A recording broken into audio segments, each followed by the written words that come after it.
आउज़ुबिल्लाहिमिनश्शैतानिर्रजीम बिस्मिल्लाहिर्रहमानिर्रहीम। अस्सलामुअलैकुम।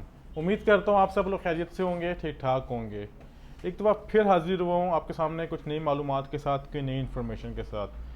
ये जो मैं टॉपिक आज चूज़ किया, इसको मैंने पहले भी कुछ चूज़ कर लिया था और आपसे डिस्कस भी किया था, लेकिन इसके बारे में मज़ीद आपको बताना चाह रहा हूँ कि काफ़ी लोग हमें कॉल्स कर रहे हैं, मैसेजेस कर रहे हैं। तो मैं कहा कि मैं आपको इसके लिए एक मज़ीद एक वीडियो बना दूँ ताकि आप तक एक इन्फॉर्मेशन पहुँच सके।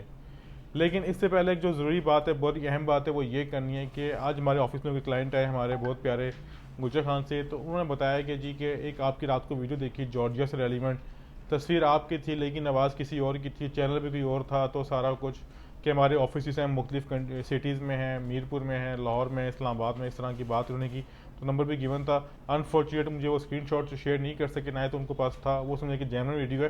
तो मैं आपसे बात ये डिस्कस करना चाह रहा था कि स्काई इमिग्रेशन कंसल्टेंट्स की और कोई ब्रांच नहीं है। जो हमारे टेलीफोन नंबर है 034705052236, 032408052236, 058274 436198, ये हमारे ऑफिस के लैंडलाइन नंबर है। उसके अलावा हमारा कोई नंबर नहीं, चौथा नंबर नहीं है। हमारा जो बैंक अकाउंट है वो कंपनी के नाम है या फिर मेरे नाम है मोहम्मद अवैस के नाम से, और कंपनी स्काई इमिग्रेशन के नाम से। इसके अलावा हमारे कोई बैंक अकाउंट्स भी नहीं है, ठीक है। तो आपसे बात मैं ये शेयर करना चाहता, अगर आप लोग किसी को कोई पैसे ट्रांसफ़र करते हैं या फिर कोई सर्विस लेते हैं तो उसके ज़िम्मेदार आप खुद होंगे, हम लोग ज़िम्मेदार नहीं होंगे, राइट। ये थी इन्फॉर्मेशन। बाकी मैं अपने पॉइंट पे आता हूँ कि जो मैं वीडियो बनाई थी पहले कि किस शेंजन स्टेट का वीज़ा अप्लाई करना बेहतर है, जिसकी वीज़ा रेशियो बेहतर है। आपको पता है कि काफ़ी अर्सा पहले के बाद जब स्पेन पीक पे था तो मैंने तब भी कहा था कि स्पेन को आप छोड़ के फ्रांस की तरफ आ जाएं।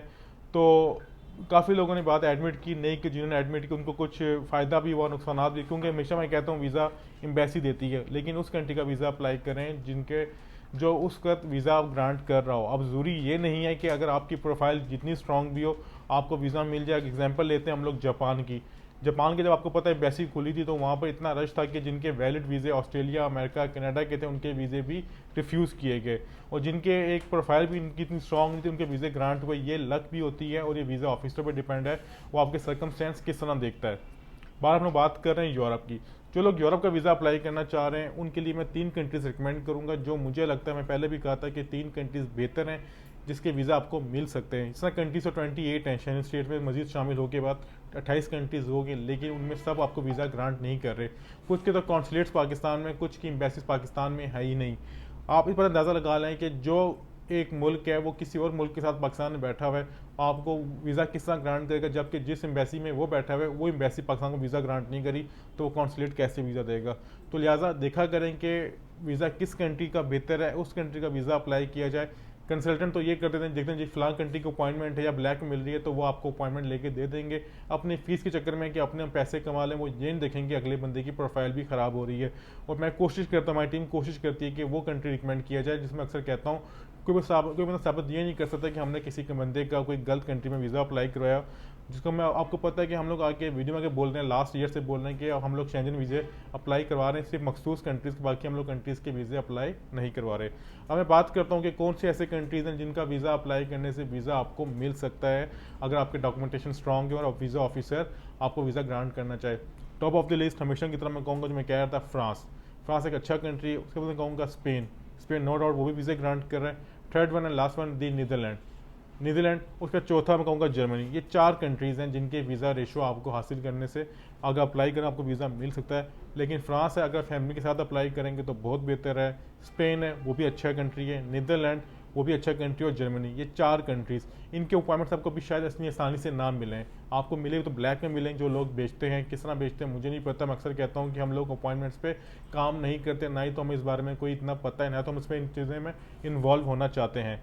हमारा काम है फाइल प्रिपरेशन करना, अपॉइंटमेंट लेकर देना। जो अपॉइंटमेंट हमें इजीली वीएफएक्स से मिल जाती है या फिर जो ऑनलाइन सर्विस होती है, जिस तरह फ्रांस की है एजी, अमेरिकन एक्सप्रेस है, स्पेन है, पीएलएस है, बाकी जो नीदरलैंड होगी है, नीदरलैंड होगी वीएफएक्स है, जर्मनी की उसकी अपनी एम्बेसी की वेबसाइट से मिलती है।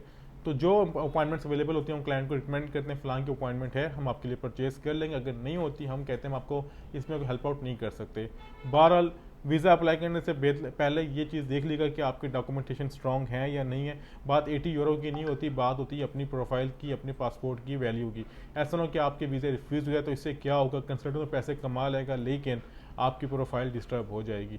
और मैं हमेशा एक बात ये भी कहता हूँ कि जब आपका वीज़ा रिफ्यूज़ हो, चाहे वो यूके हो चाहे शेंजन हो, आप राइट टू अपील रखते हैं, उसकी अपील लाजमी किया करें। उससे ये फ़ायदा होता है ताकि आपके जब नेक्स्ट एप्लीकेशन करेंगे उसमें आपको वीज़े के चांसेस भी होंगे, और जो आपका वीज़ा रिफ्यूज़ हुआ है जब वो वीज़ा ऑफिस आपकी बात एडमिट कर लेगा तो आपको वो वीज़ा भी ग्रांट कर सकता है। तो ये थी इन्फॉर्मेशन जो मैं डिस्कस करना चाह रहा था।